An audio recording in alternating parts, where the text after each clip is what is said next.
L'intelligence artificielle s'impose progressivement en Afrique comme un levier majeur de transformation économique, sociale et technologique. De la santé à l'agriculture, de l'éducation à l'entrepreneuriat, ces usages se développent porteurs d'opportunités inédites, mais aussi de défis liés aux infrastructures, à la formation, à la protection des données et à la cybercriminalité.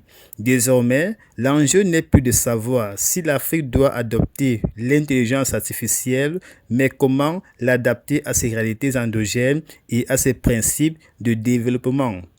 Pour en parler, Marie-Victoire Venus-Peloton, ambassadrice nationale du Ponegriamos, ambassadrice des solutions pour l'Afrique, membre du G100, promotrice de la plateforme numérique de l'excellence du Cameroun, est reconnue en 2025 parmi les 5 fiertés nationales pour son engagement en faveur de l'autonomisation des femmes et des jeunes. Elle partage sa vision humaine et éthique de l'intelligence artificielle, les opportunités qu'elle offre aux femmes et aux jeunes, les risques liés à la cybercriminalité, ainsi que les conditions d'une souveraineté numérique au service du développement durable du Cameroun. À partir de 1955, on a simplement, trouvé le moyen que des tâches complexes puissent être réalisées grâce à l'intelligence artificielle plus facilement et surtout qu'elle dégage l'être humain. Parce qu'en réalité, chaque fois que nous parlons, c'est ce que ça apporte à l'être humain.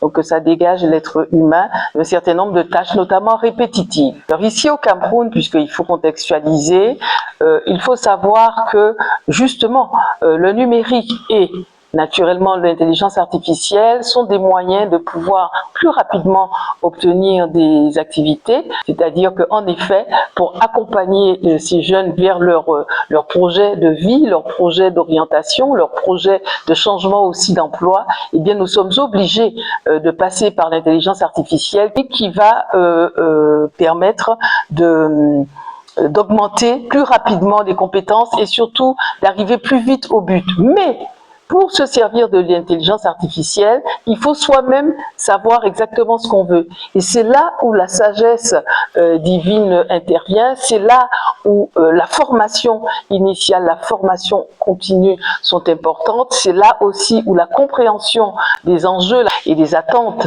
du développement du continent africain, mais surtout nous sommes ici au Cameroun, sont importantes. Donc que ça concerne la SND 30, Stratégie nationale de développement à l'horizon 2035. Il y a aussi toute la problématique de la décentralisation, toute la problématique de la connaissance des programmes qui sont mis en œuvre par le MINPROF, par le ministère de la promotion de la femme et de la famille, le ministère de la jeunesse et de l'éducation civique, évidemment le MINMESA, mais dans une démarche inclusive, ce qui fait que naturellement le MINAS, le ministère des Affaires sociales, intervient.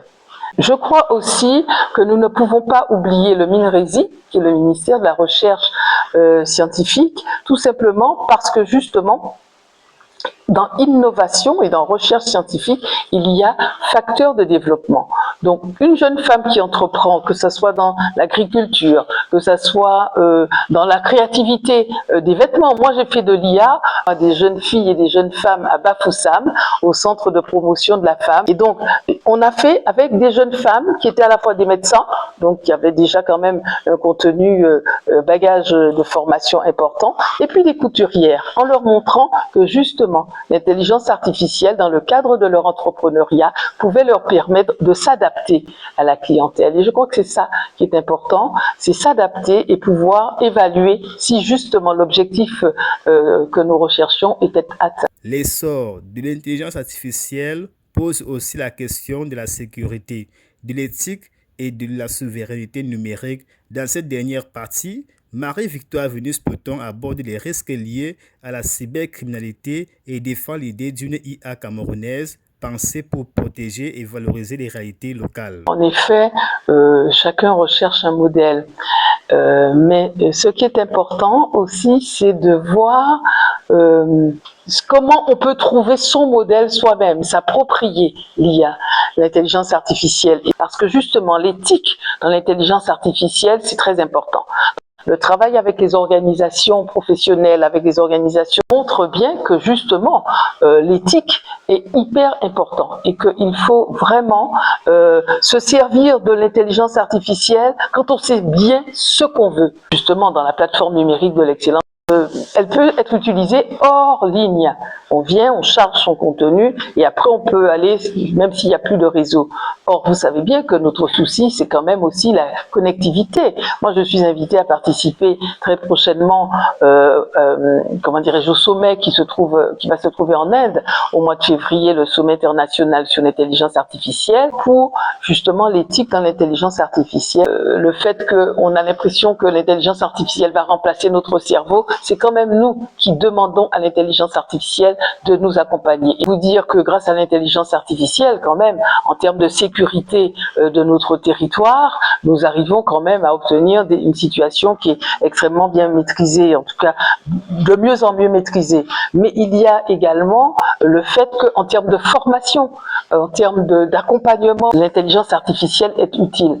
Et puis, il y a bien sûr les méfaits qui font que justement, eh bien, on oublie toujours que ce qui fait la différence entre les gens, c'est la force de son intelligence personnelle. Ce qui fera toujours la différence aussi, c'est de permettre que la réduction de la fracture numérique, éducative et sociale soit la plus grande possible. Donc si on réduit, ça veut dire qu'on laisse la place à chacun. Et donc peut-être que justement, et c'est encore un bienfait, l'intelligence artificielle peut permettre à chacun de rattraper le gap, le niveau de cela.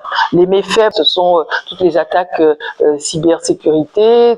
À travers son engagement de terrain, Marie-Victoire Venus-Poton défend une vision de l'intelligence artificielle résolument humaine, éthique et souveraine, une IA pensée non comme une fin en soi, mais comme un outil au service du développement, de l'autonomisation des femmes et des jeunes et de la protection des sociétés africaines face aux nouveaux risques numériques. À l'heure où le Cameroun s'engage dans sa stratégie nationale de l'intelligence artificielle, son approche rappelle une évidence: l'innovation n'a de valeur que lorsqu'elle est maîtrisée, inclusive et ancrée dans les réalités locales.